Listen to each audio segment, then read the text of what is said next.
Yeah, if we can take a walk down memory lane, you started in 2013, but the 2008 crash, they call it the subprime mortgage crash and all that.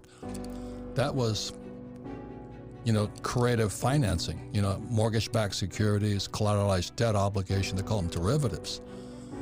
And today the derivative market is not in the trillions, it's in the quadrillions. And when this baby goes off, it's going to be louder than a thermonuclear device going off all over the world. And if you remember back in 2008, one of the shocking revelations was there were all these mortgage-backed securities. Right. And lo and behold, they discovered the banks didn't actually own the property, the mortgages. They hadn't done the paperwork. They were selling securities backed by investments they didn't own. I don't know what you call that. I think it's called fraud. The paperwork just wasn't there.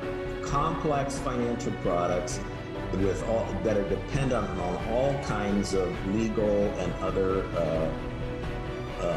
edifices that when push came to shove, turns out a lot of those assumptions were wrong. They didn't have title to the property. The investments weren't properly valued.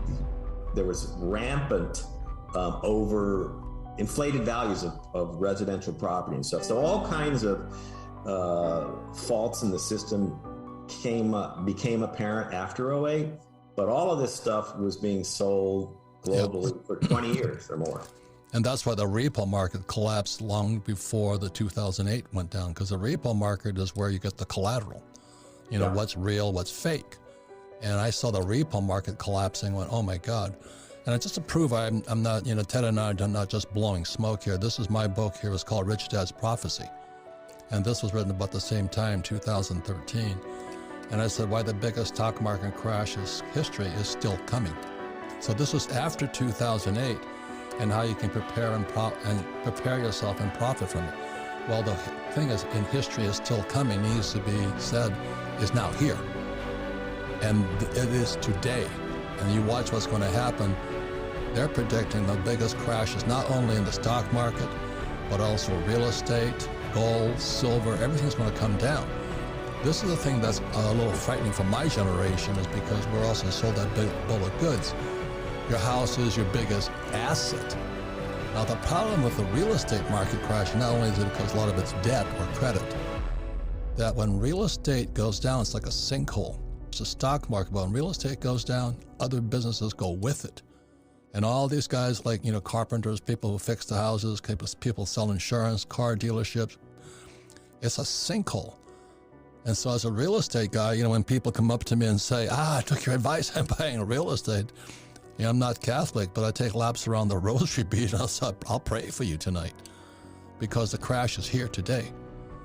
So Ted, would you mind explaining what happened to, my friends flew for United Airlines and they lost their, I think, an ESOP or something, employee stock option plan. What happened to United Airlines pilots? Yeah, United Airlines was the largest pension default in history. And that was back, I think, in 2006. I hate to laugh because my classmates were saying, oh, you stupid idiot, we got a job with United and we're all pilots. And we got da-da-da-da-da. And then a few years later, they're looking for work because their pensions are gone.